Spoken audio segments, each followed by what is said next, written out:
Alhamdulillah. Alhamdulillahi wa kafa wa salatu wa salamu ala ibadihi allazina astafa khususan ala afdalihim wa khatamin nabiyyin Muhammadin al-amin wa ala alihi wa sahbihi ajma'in.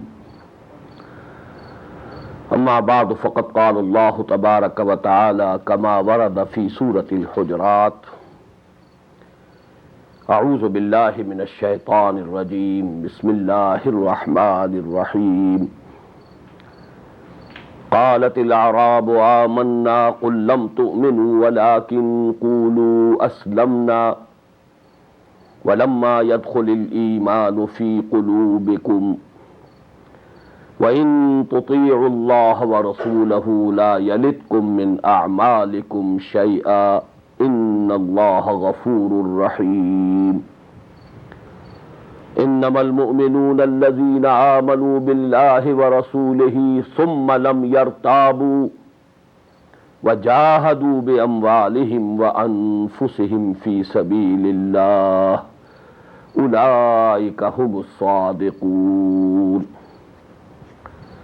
وقال عز وجل كما ورد في سورة الصف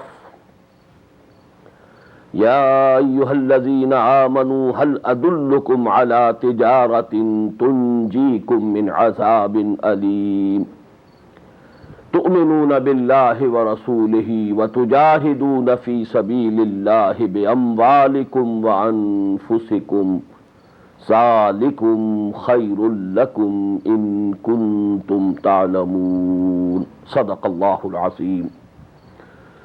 رب اشرح لي صدري ويسر لي أمري واحلل عقدة من لساني يفقهوا قولي. اللهم ربنا ألهمنا رشدنا وأعذنا من شرور أنفسنا. اللهم ربنا نذر قلوبنا بالإيمان واشرح صدورنا للإسلام ووفقنا أن نجاهد في سبيلك بأموالنا وأنفسنا وارزقنا شهادة في سبيلك. Ameen Ya Rabbal Alameen.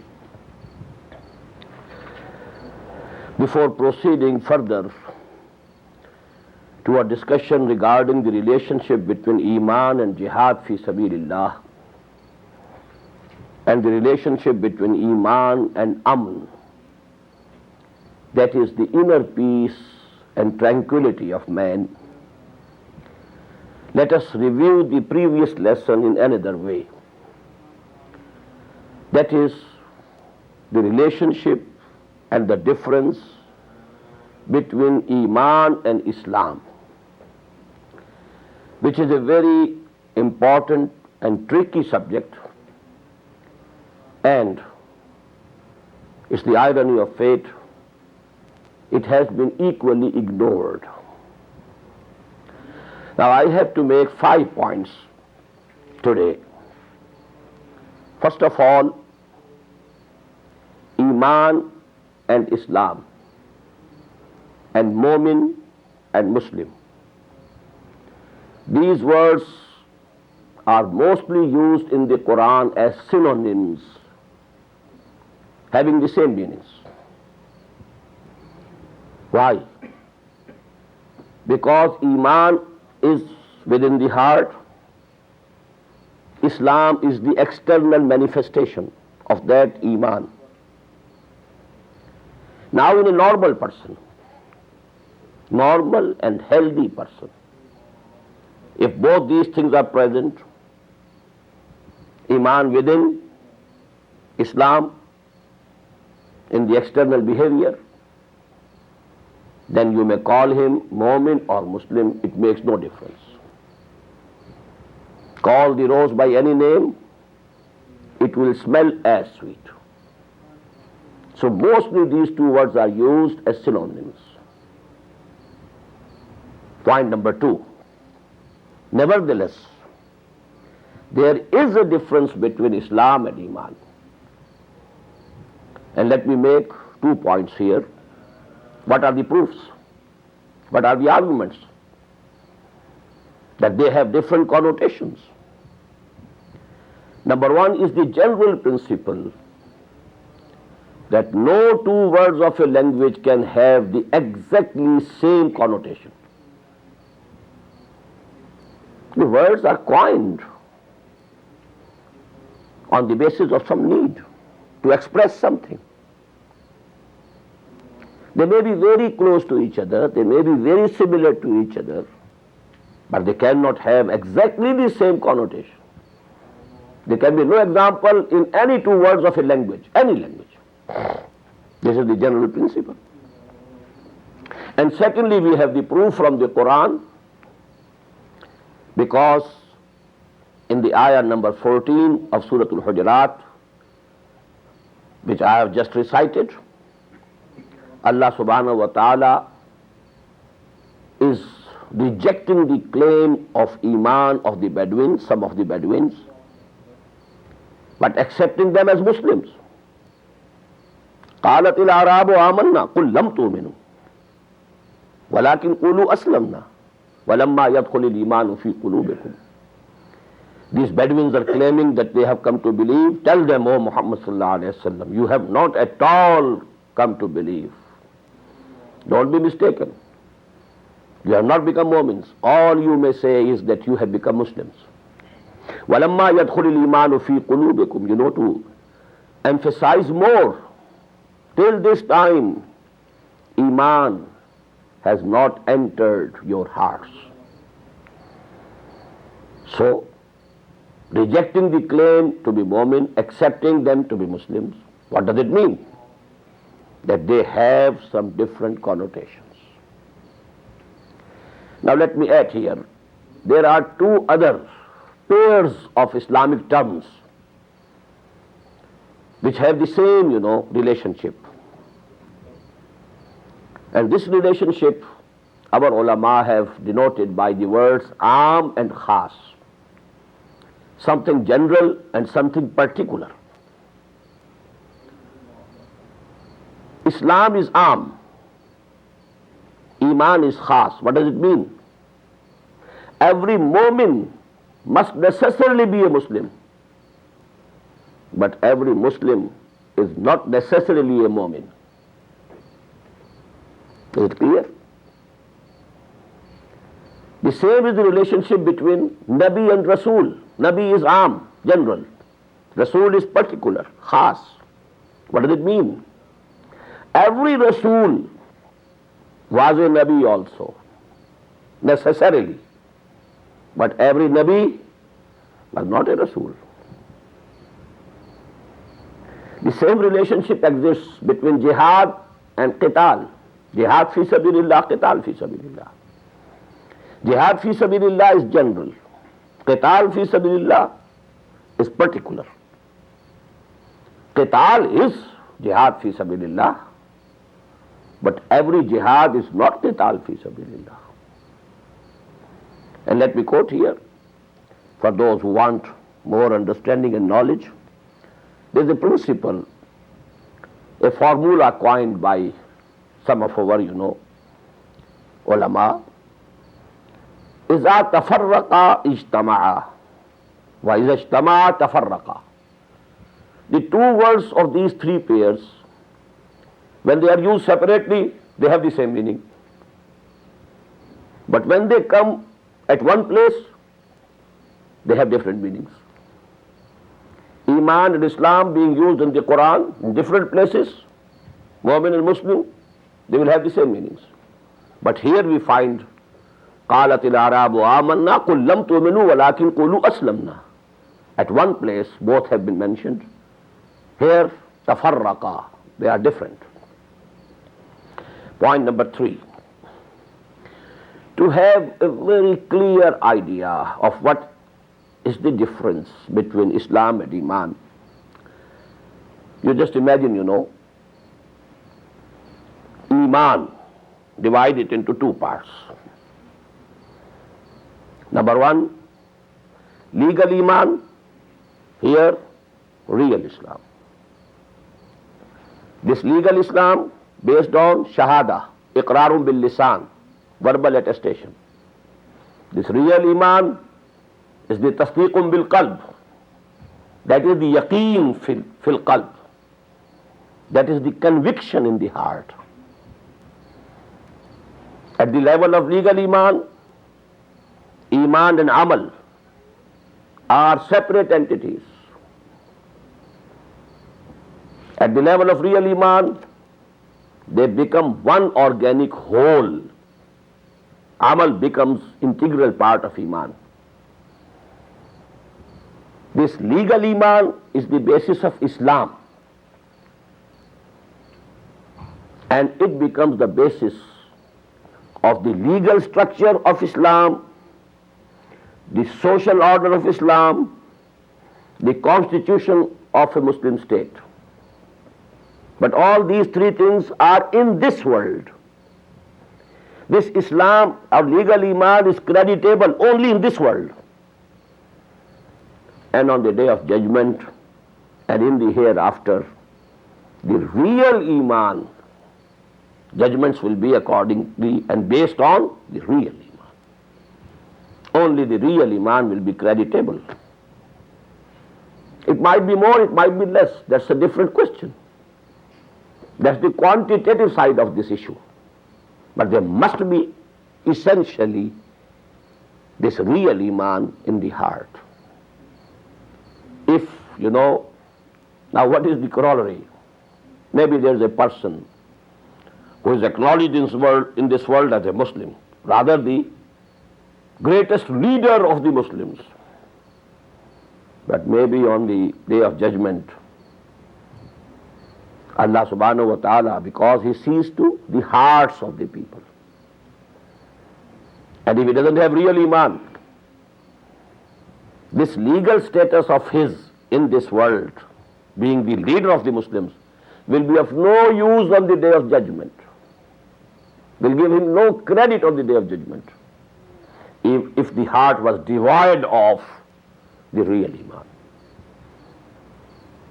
he will be thrown in the fire of hell. So these, you can tabulate these things, and one by one. And as I told, at this legal Iman level, whatever Imam Abu Hanifa has said is 100% correct. And at the level of real Iman, whatever Imam Bukhari rahimahullah has said is 100% correct. Now let me come to the fourth point. Because I told you this is very important, very tricky subject, and equally ignored. Now imagine there is a circle, a small circle. Then outside that small circle there is a bigger circle. Two concentric circles, one small, the other large. This inner circle, small circle, indicates Iman.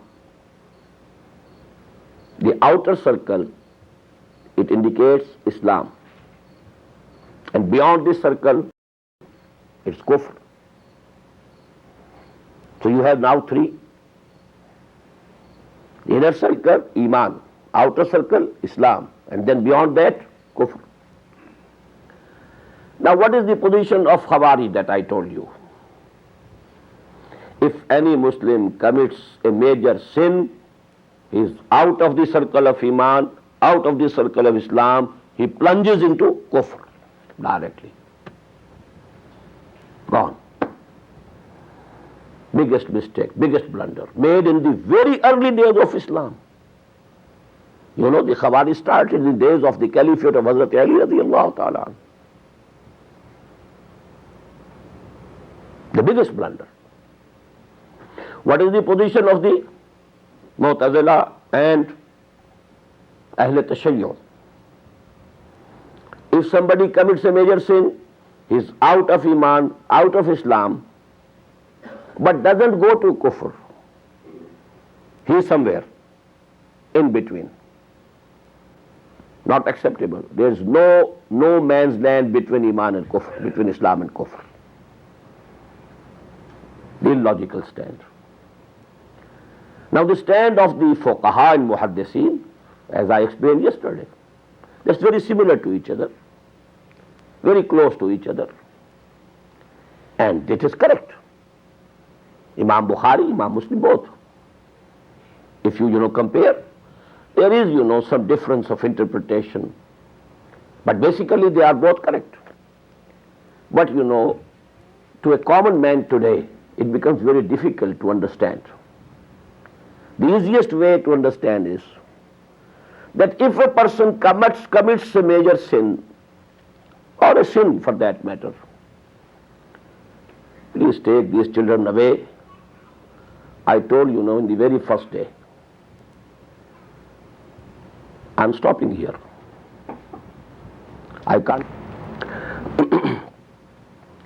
I was saying that although the positions of the Muhaddisin and Fuqaha is very close to each other, and both are correct, but it becomes quite difficult to understand.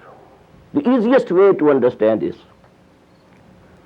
that whosoever commits a sin goes out of the circle of Iman, but remains within the circle of Islam. He is not kafir. Even this sin may be major. Kabair. He remains a Muslim. Now it's absolutely clear. And there is a hadith. I couldn't find, the reference today because I don't have all the books here with me. The hadith says, this is the essence of the hadith, that when a Muslim commits a sin, Iman gets out of his heart. But it keeps encircling over his head like a bird flying round. Keeps encircling. If he repents, if he makes tawbah, it returns. Again enters the heart. If he doesn't, it goes away. But what goes away is the real Iman of the heart, not the legal Iman of Islam. He was a Muslim before committing the sin. He was a Muslim during the commitment of that sin. And he remains a Muslim even after the commitment of that sin. Legally he remains a Muslim. It makes the things very easy. And all the ahadith, now they stand explained very easily.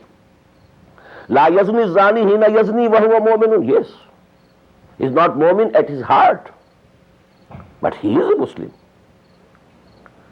وَلَا يَسْرِقُ السَّارِقُ هِينَ يَسْرِقُ وَهُوَ مُؤْمِنٌ. When he is committing theft, he is not a mu'min at that time. The real Iman has gone out, but he remains a Muslim. You may cut his hands, but he remains a Muslim. If he committed zina, adultery, if he was married, you stone him to death, but he remains a Muslim. You will have to pray for his funeral. So the ahadith, are absolutely clear, and there is no controversy, because legally he remains a Muslim. The final point now regarding this issue, and that is another way, of expressing these things. Now you imagine there is, basic division, legal division between men, human beings in this world, legal level, only two type of men and women. Either he or she is a Muslim, or he or she is a non-Muslim. At legal level, there is no third entity. Either Muslim or non-Muslim. No third entity. But now, one who is a Muslim legally, he can have three conditions internally. Either he has positively Iman, or he has negatively nifaq. Either he is a mu'min or a munafiq. And there is a 0 point also between the plus values and the minus values. He might be only a Muslim without Iman, neither a mu'min nor a munafiq. This is very important. You can, in the graph, you have in the center 0. To the right you go to +1, +2, +3, +4, +5, +6. and you go to plus infinity. These are the plus values of Iman. Plus 1, 2, plus infinity. The Iman of Muhammad sallallahu alayhi wa sallam was infinite. To the left side you have minus values, minus 1, minus 2, minus 3, minus 4, minus 5, minus infinity. These are the values of nifaq. A man might have nifaq, but very little nifaq. But he can be the Raisul Munafiqeen, Abdullah ibn Ubay. Alayhi ma alayhi. But in between the two, always, between the plus and the minus values, there is a 0 point. Neither Iman nor Nifaq. And that is actually the position in the ayah number 14 of Surah Al-Hujurat. قالت الأعراب آمنا قل لم تؤمنوا ولكن قولوا أسلمنا ولما يدخل الإيمان في قلوبكم وإن تطيعوا الله ورسوله لا يلدكم من أعمالكم شيئا. These Bedouins are claiming that they have become Mu'min. Tell them, O Muhammad, you have not at all become Mu'min, sallallahu alayhi wa sallam. Or you can say, you are Muslims. But if you continue obeying Allah and His Messenger, Allah subhanahu wa ta'ala will not deprive you of the rewards of your deeds. Now we know that the munafiq cannot be given reward of any of his deeds. What does it mean? They are not munafiqeen. This ayah is very important as well as very difficult. Some of our mufassirin have said that they are munafiq. Some say no, they were not munafiq. Only they had just entered Islam and Iman had not as yet entered their heart, but they were not munafiq. I agree with them, and let me quote here Imam Ibn Taymiyyah rahimahullah, because I agree with him 100%. And he says in his Kitabul Iman, وَقَدْ أَثْبَتَ اللَّهُ فِي الْقُرْآنِ إِسْلَامًا بِلَا إِيمَانٍ بِقَوْلِهِ تَعَالَى قَالَتِ الْأَعْرَابُ آمَنَّا قُلْ لَمْ تُؤْمِنُوا وَلَكِنْ قُولُوا أَسْلَمْنَا إِلَى آخِرِ الْآيَةِ. Allah subhanahu wa ta'ala has acknowledged Islam without Iman in this ayah. So it is very important, because some of more zealous and emotional type of Muslims, they tend to say, they tend to believe that because today most of the Muslims don't have real Iman, and it is 100% correct. Because Quran says, Antumul a'launa in kuntum mu'minin. You will dominate. You will be supreme if you are mu'min, and we are not dominating. We are put to extreme humiliation. So we are not mu'mins. 2 and 2 go to make 4. There's no other possibility. We are not mu'mins. Maybe there are some 0.001% mu'minin. Actually, the most of the Muslims of today are not mu'mins. But don't think they are munafiqeen. Some people tend to believe and they say it, we are all munafiq. No. Most of the Muslims are not munafiqas. They are neither mu'mins nor munafiqs. But in between we are standing, most of us. May Allah subhanahu wa ta'ala give us the positive Iman. But most of the Muslims today, they are at the 0 level. They are at the same level as those Bedouins of the days of Muhammad sallallahu alayhi wa sallam, about whom Allah said, قالت الأعراب آمنا قل لم تؤمنوا ولكن قولوا أسلمنا ولما يدخل الإيمان في قلوبكم وإن تطيعوا الله ورسوله لا يلدكم من أعمالكم شيئا إن الله غفور رحيم. Allah is Ghafoor, and He is Rahim. He is forgiving, the forgiving and the merciful. It's out of His forgiveness and His mercy, that He accepts your Islam without Iman also. But if you continue obeying, but there is a warning also. This obedience has to be total, not partial. Partial obedience is no obedience at all. It's rather the mockery of obedience. You obey one order of Allah subhanahu wa ta'ala and disobey the other. What does it mean? The command which you are obeying and complying with, it is because your nafs, has accepted it. And the command that you are rejecting and disobeying, why? Because your nafs doesn't agree to it.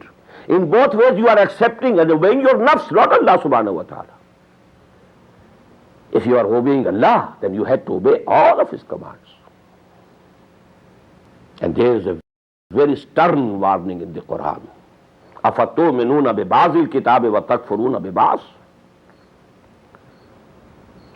Do you accept part of our book, our law, our Sharia, and reject the other part? فَمَا جَزَاءُ مَنْ يَفْعَلُ ذَلِكَ مِنْكُمْ إِلَّا خِزْيٌ فِي الْحَيَاةِ الدُّنْيَا. There can be no punishment for those who take to this attitude of accepting a part of the book of Allah, part of the Sharia, rejecting the other part. إِلَّا خِزْيٌ فِي الْحَيَاةِ الدُّنْيَا. Except that they should be put to extreme humiliation in this world. وَيَوْمَ الْقِيَامَةِ يُرَدُّونَ إِلَىٰ أَشَدِّ الْعَذَابِ. And on the day of judgment, they will be thrown in the worst of the punishments. وَمَا اللَّهُ بِغَافِلٍ عَمَّا تَعْمَلُونَ. And Allah subhanahu wa ta'ala is not unawares of what you are doing. Don't think you can deceive Him. So the obedience has to be total. No partial obedience, please. This much about, the difference between Islam and Iman. Now we come to the 8th topic of our discussion on this Iman, and that is the relationship between Iman and Jihad. I am referring to the same 2 ayat of Surah Al-Hujurat. In ayat number 14, which we have now discussed fully, Allah subhanahu wa ta'ala makes a clear distinction, differentiation between Muslim and Mu'min. Naturally, logically, there appears a question in the mind, and who is a true Mu'min? We want to be true Mu'mins. We want to be accepted true Mu'mins on the day of judgment. We should be told, who is a true Mu'min? What's the comprehensive definition of a Mu'min? So this is the logical sequence in Quran. The next ayah number 15, gives a comprehensive definition of who is a Mu'min. إِنَّمَا الْمُؤْمِنُونَ الَّذِينَ آمَنُوا بِاللَّهِ وَرَسُولِهِ ثُمَّ لَمْ يَرْتَابُوا وَجَاهَدُوا بِأَمْوَالِهِمْ وَأَنفُسِهِمْ فِي سَبِيلِ اللَّهِ أُولَٰئِكَ هُمُ الصَّادِقُونَ. Now a comprehensive definition of something should be which includes all the necessary parts of that thing or that concept and exclude everything else. This we call in mantiq, in logic, jami' and mani'. It should collect all the necessary elements of that concept. But it should not let any foreign element come into it. Mani'. Mana yamna, do you know? To keep it away. So this ayah is the most comprehensive definition of who is a Mu'min. That is why it is starting with innama. It is kalimatul hasr. What's the difference? When you say Zaid is a knowledgeable person, and you say Zaid is the only knowledgeable person, you know the difference? Zaid alim hai in Urdu, and Zaid he alim hai. This is hasr. In the first sentence, you say Zaid is alim, and others can be alim also. But now when you added the word he, you excluded any other person. None else is alim. So innama is hasr. Ulaika humus sadiqun. Only they are the truthful. Only they are true. If they claim that they are mu'min. Again hasr. The mu'mins are only those. And only they are the truthful. The ayah is ending and beginning with hasr. إنما المؤمنون الذين آمنوا بالله ورسوله ثم لم يرتابوا وجاهدوا بأموالهم وأنفسهم في سبيل الله أولئك هم الصادقون. The true Mu'mins are only those who believe in Allah and His Messenger and then doubt not. This Iman has reached the level of conviction, free from all doubts. That is the real Iman within the heart, the conviction. And then the second necessary prerequisite, pre-qualification for a mu'min is وَجَاهَدُوا بِأَمْوَالِهِمْ وَأَنفُسِهِمْ فِي سَبِيلِ اللَّهِ. And then they made jihad for the cause of Allah, in the way of Allah, with their lives, bodies and belongings. What does it mean? Jihad fi sabilillah is a necessary condition, integral part of Iman. And let me say, no jihad, no Iman. No Iman, no jihad. It goes both ways. If there is real Iman, there will be jihad. And the only thing that can prove from the action side that the person has Iman, real Iman, is jihad. So these are the two necessary pillars of Iman. Now, let me give another example. I narrated the ayat, two ayat again from Surah As-Saff, number 10 and 11. Ya ayyuhalladhina amanu hal adullukum ala tijaratin tunjikum min azabin alim. O you who believe, or O you who profess to believe, the legal Iman.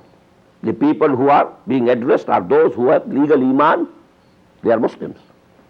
Hal adullukum ala tijaratin tunjikum min azabin alim. Should I lead you, should I tell you the bargain which will save you from the severe punishment, the painful punishment, meaning thereby the punishment of hell, the fire of hell in the hereafter. Please again understand the question. It's a very natural way of education. Ask question, so that the minds are alive. They become attentive. The minds start working themselves. And then you give the reply. It's a very natural way of education. Ya ayyuhalladhina amanu hal adullukum ala tijaratin tunjikum min azabin alim. Oh, who you profess to believe, should I lead you, should I tell you the bargain, the trade? A very simple word is used here, because in every trade, every business, you have two necessary elements: investment and work, labor. There can be no trade no industry, nothing without these two necessary elements. And they will be reflected in the answer also. Should I lead you, should I tell you the trade or the bargain which will save you from the severe punishment? تُؤْمِنُونَ بِاللَّهِ وَرَسُولِهِ.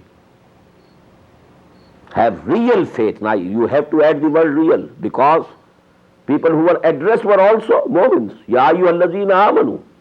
That proves who were addressed were the legal Mu'mins, the Muslims. And now they are being asked to have real faith, real iman. تُؤْمِنُونَ بِاللَّهِ وَرَسُولِهِ وَتُجَاهِدُونَ فِي سَبِيلِ اللَّهِ بِأَمْوَالِكُمْ وَأَنفُسِكُمْ. And you make jihad in the way of Allah, for the cause of Allah, with your money, your wealth, your belongings, and your own body, your nafs, your own lives. The same two things which are necessary for any worldly profession, worldly trade, worldly business. Capital, money, small or big. Then labor, work, the skilled labor, the unskilled labor. But these two things only can go to make some business, some bargain. You can earn something here. The same way, if you want to be saved from the punishment of the fire of hell in the hereafter, you have to invest your money, your wealth, your belongings, your bodily capabilities, your intelligence, your capability of working, and if there is necessary, even giving away your life for the cause of jihad fi sabilillah. ذَلِكُمْ خَيْرٌ لَكُمْ إِن كُنْتُمْ تَعْلَمُونَ. This is better for you. At the face of it, it appears to be a bargain entailing loss. Why? You have to give away everything here, and the price you are going to get in the hereafter, not here.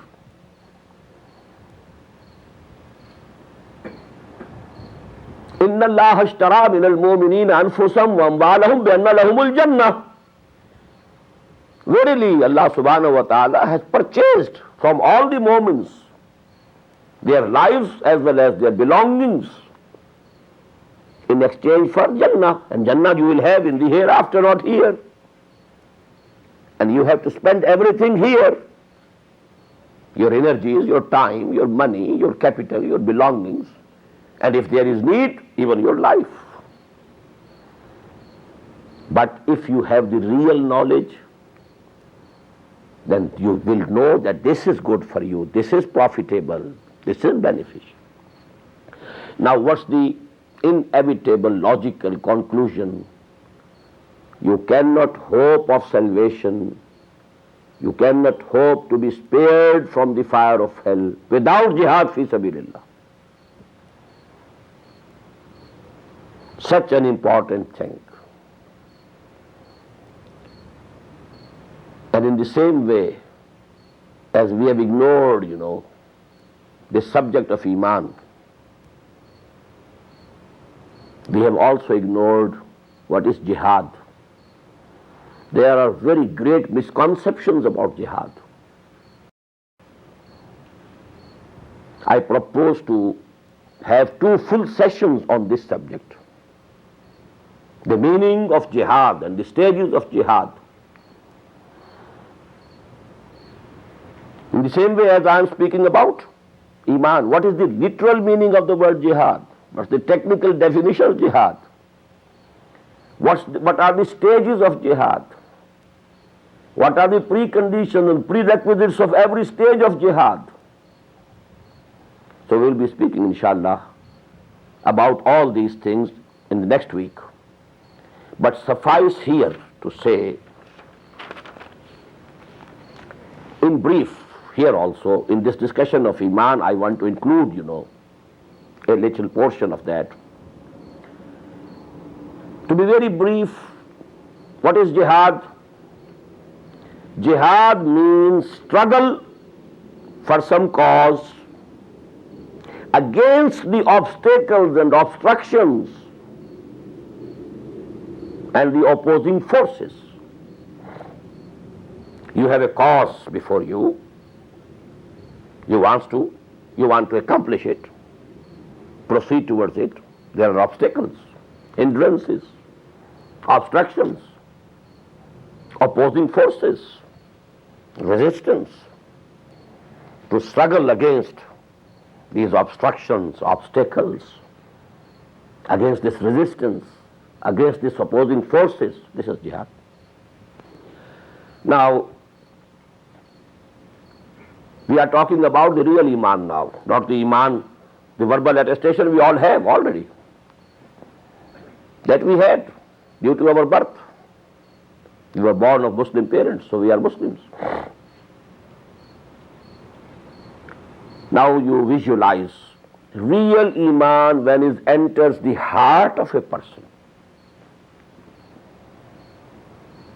and is established there. Immediately a conflict and a confrontation starts within his own personality. What is it? Now in the heart you have Iman. What does it mean? You believe in the existence of Allah. You believe He is seeing you. You are in His eyes.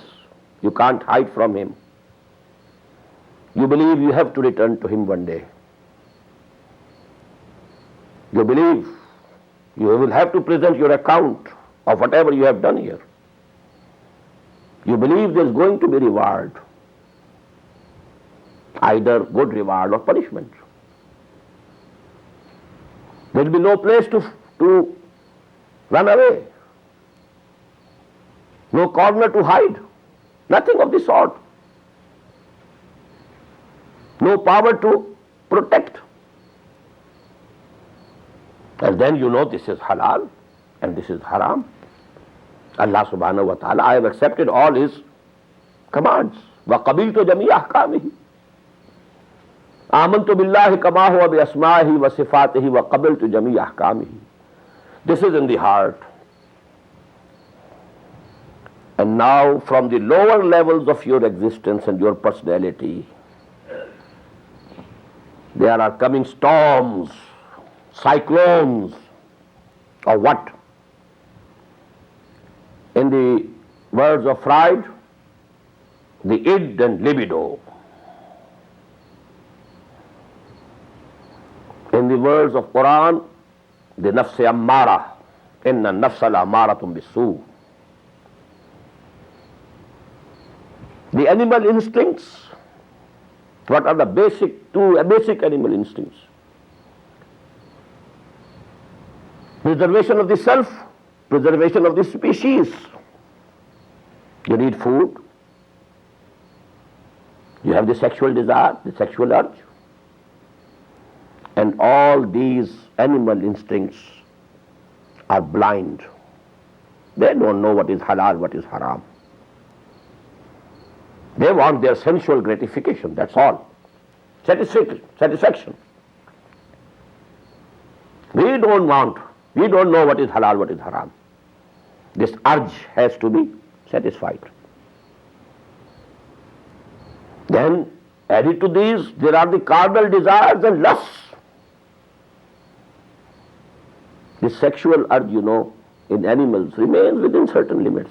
But in man, the limits to which it goes. Then the lust of wealth, the lust of power. In the words of Adler, the urge to dominate. These are the storms coming from the lower level of your existence. Because even Freud, he identified 3 levels of human personality. The id or libido, lowest. Then the ego, and then the superego. He is 100% correct about the id or libido. But he doesn't know about what is ego and what is superego. But I give him the credit that he identified 3 levels. This is a big achievement, no doubt.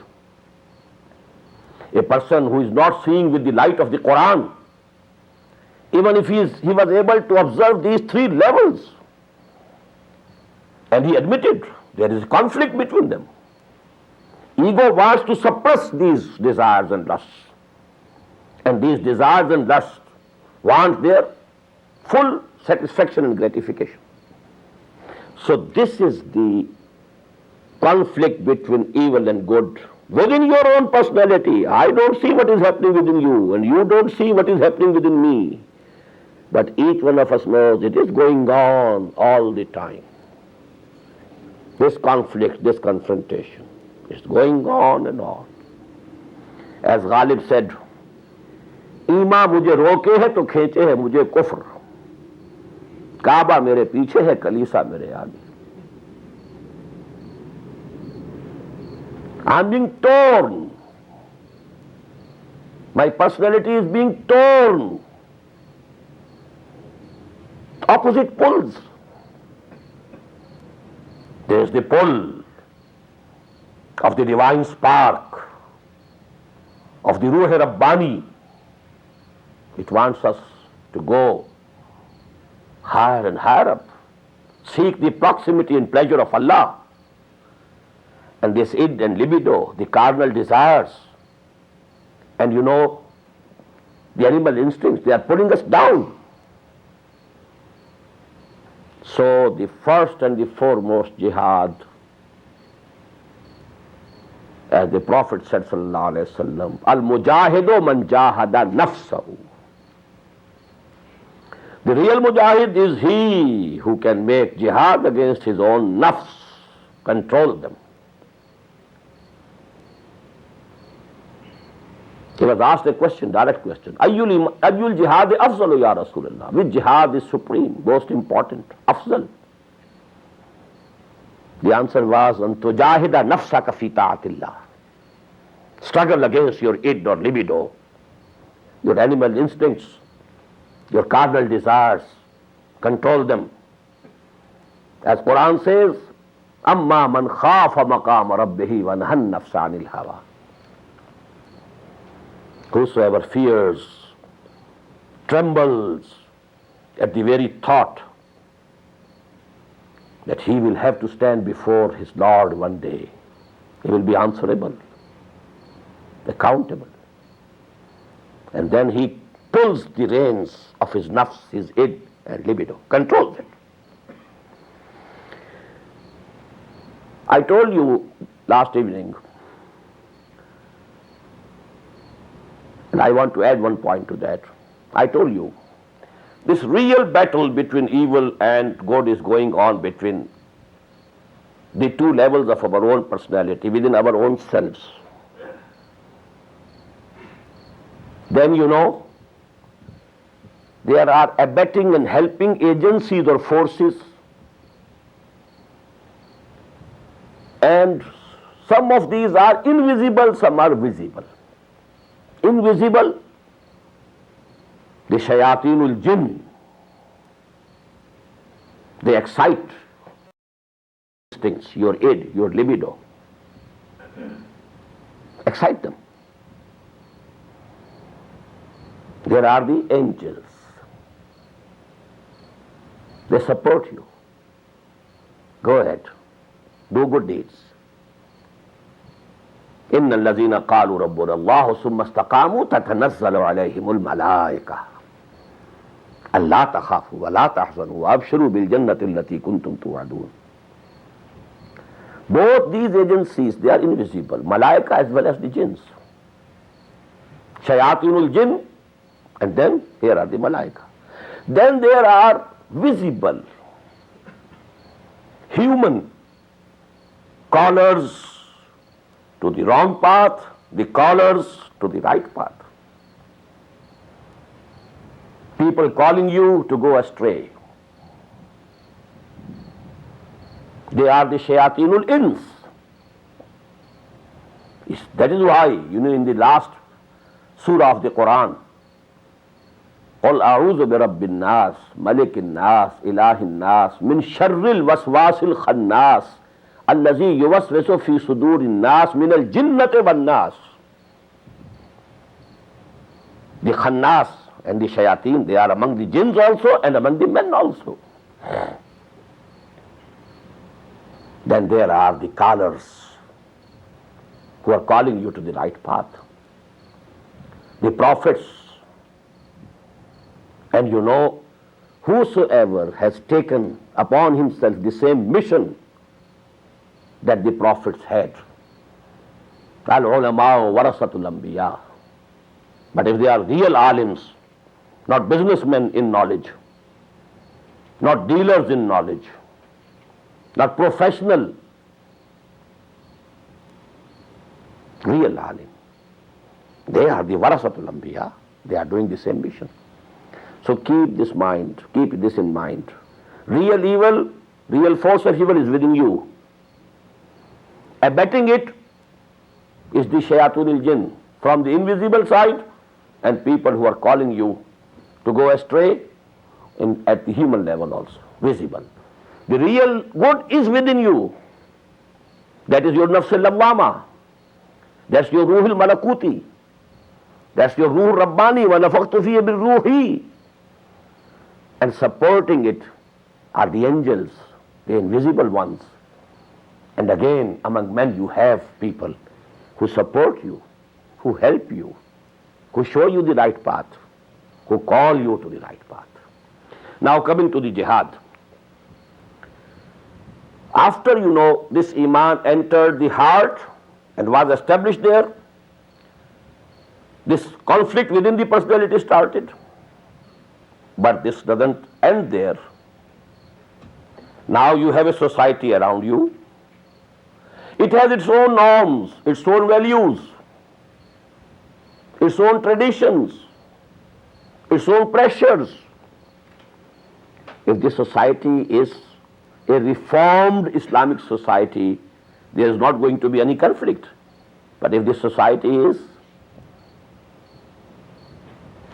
on the wrong path, it has wrong values, so there is a conflict between you and the society around you, even your own relatives, closest relatives.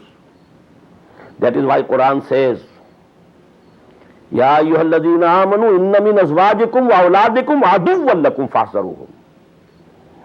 This is ayah number 14 of Surah At-Taghabun. O you who believe, be warned, be alert. From amongst your own wives and your own children, there are enemies for you. Because their natural love that you have in your heart, they can use that love, that instinct of yours, they can manipulate it as a lever to take you away from the path of Allah subhanahu wa ta'ala. So it's a red signal. Remember this ayah. Ya ayyuhalladhina amanu inna min azwajikum wa awladikum aduwwan lakum fahzaruhum. There are enemies, hidden enemies. They think they love you and you love them. But there is a potential danger, beware of it. Then you have wrong ideologies, wrong philosophies, wrong aqaid. There must be a conflict. So jihad is going on. And last of all, over all politico-socio-economic system, if it is unjust, if it is repressive, if it is exploitative, if it is based on the principle of popular sovereignty, it means it is in revolt against Allah subhanahu wa ta'ala, because sovereignty belongs to Him and Him alone. You have to fight it out. That would be the topmost level of jihad. So 4 jihads I have told you, beginning from within your personality and going up to the overall politico-socio-economic system prevailing in the land where you dwell, where you are living. You have to make jihad against your own id or libido, make jihad against the social pressures, make jihad against the wrong ideologies, wrong philosophies, wrong notions, wrong dogmas. You have to make jihad against the wrong, exploitative, repressive, suppressive, discriminative social, political order the politico-socio-economic system. So can there be a moment in the life of a mu'min without jihad? This jihad is going on all the time, every moment. May Allah subhanahu wa ta'ala give us the real concept of Iman and the real concept of jihad, and may He give us the courage to make real jihad in our lives. أقول قولي هذا واستغفر الله لي ولكم ولسائر المسلمين والمسلمات.